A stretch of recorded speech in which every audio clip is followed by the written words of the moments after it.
Have you ever learned a language and sat a speaking test or speaking exam? Yes. Can I have a show of hands, please? Wow, that's quite a lot of you. Can I take you back to this dark place? You step into the exam, you say words, you have no ideas what they mean. You just hope they understand you. And you also hope that the examiner uses words that you've learned already. Not all the hundreds and thousands you haven't learned yet. Now, as speaking exams go, they can be quite difficult, quite traumatic, and I can really understand when people say, we'll leave language learning to one side. There's actually a big crisis in this country with regards to language learning. I'll give you just two figures. Language uptake for GCSE is 30% down from what it was a decade ago. And if you look at A levels, 10 years ago, French, German were the most popular languages, 60% down. Now, there are loads of reasons for that, and there are loads of ideas what government, what schools, what teachers, what students can do, what they should do. I will focus on one, and maybe one that's less mentioned in all the literature. I think we need to start listening to the sound of language again, and I think we need to learn to love the sound of language again. It's actually quite easy to imagine how it all happens. You go to an average classroom, let's say Italian, and you learn sentences like, I'd like to order a risotto, or I'd like to order a Chianti. Now, in those two sentences, there's only two really exciting words, and that's risotto and Chianti.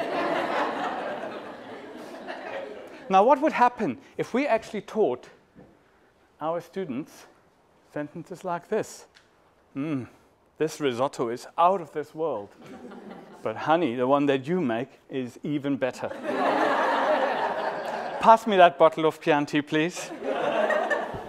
Now, in that sentence, I loved every word.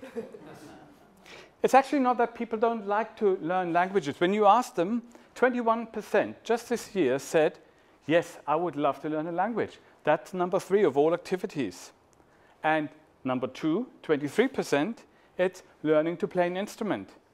And I think it's not a coincidence that making the sound of music and making the sound of language is so close to each other. Because when you think about it, it all started with the sound of language for all of us. My 3 daughters, when they were in their mother's womb, not all at the same time, they heard something like this. Och, du kleines Kindchen. Kommst du bald raus? Ja, guck. Oh, hast du mit deinem Fuß gekickt? Oh, ich freue mich schon so auf dich. Now, some of you might speak German here. Please don't translate it to your neighbor. In fact, you don't need a translation. It's clear what's happening here. There's a father talking to the unborn child in a language that communicates excitement, safety, love.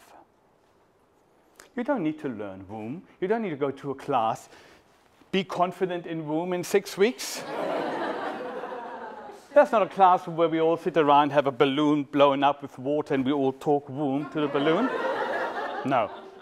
It's the sound that gives the message.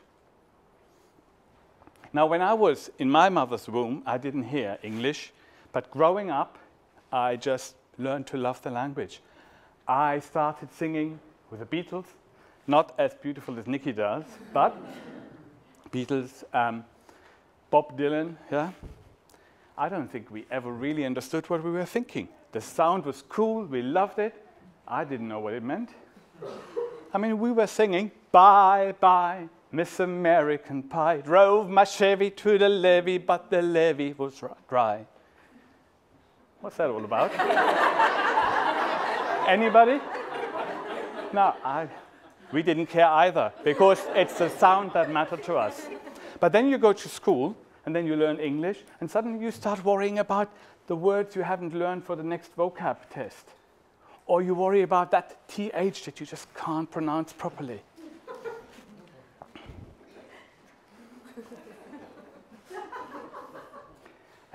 on and on it went for many, many years. Until one night, I'd already moved to England, and I thought my English was pretty good. I went with friends to a pub in Hackney, East London. Beautiful pub, massively full. There was jazz music, and the friends were talking in English. And I could hear words, but I couldn't put it together. There were no sentences I could understand, and I got really angry. First with my friends for talking so fast, and with the whole pub for being so loud. And of course, most of all, angry with myself. Why can't I bloody understand it? And then somehow, I don't know how, I managed to get from this frame of mind to that. And in that frame, I was sitting back and I thought, I'm sitting here in a pub. I hear my friends talking in the language I love. And all the people in this pub, with all their accents and dialects, they're also merging into this beautiful soundscape of English. And that sweet guitar over there, the jazz guitar, was the icing of the cake. I had my best evening, and I still remember it today. Now, the sound of language is around us wherever we go, and it's up to us to engage with it. And let me take you to a cocktail party, and let's see what we can do with the sound. So here we are. If it helps, close your eyes. It's packed, loads of people, everybody talks, mostly English, a couple of other languages. Drinks over there. There's music from the loudspeaker. Over there, a group, Spanish speakers.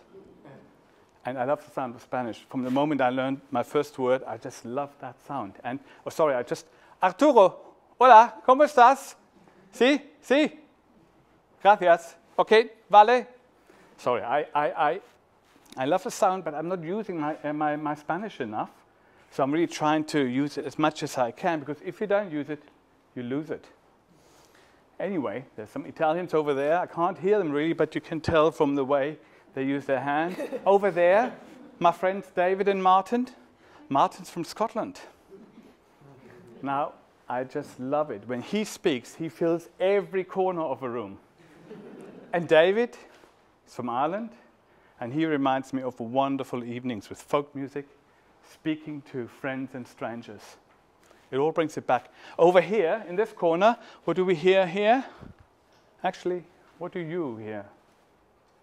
Maybe that neighbor from Malaysia who just moved into your street, or that couple you met on your holiday in Croatia, or that distant cousin from Wales. You don't see him very often, but whenever he speaks, he puts music into the language. What do you hear? Now, language is around us. It's up to us.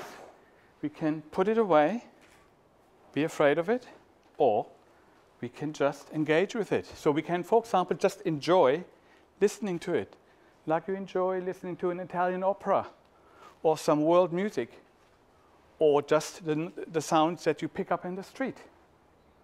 Or you can make a bit of an effort. You learn one or two words.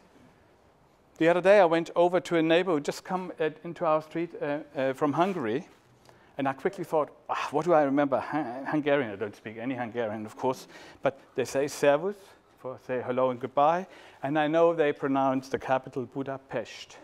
So with those two words I went over, and I'm sure the way I connected with her, the rapport we built up, was based on those two words, because I made the effort and I met her, not even halfway, but I met her somewhere in the sounds that she grew up with. Or you go all out and you sign up for a language class. I can guarantee you, you will not be speaking like a native speaker in 6 weeks, not even in 6 months, but you can enjoy every stage of your learning. Enjoy the language you learn, and enjoy the sounds you hear.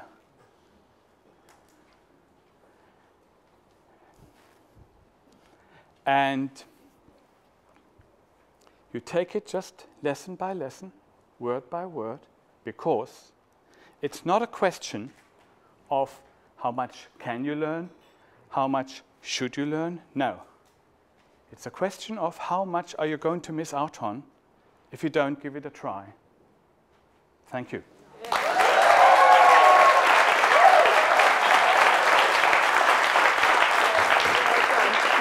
Yeah.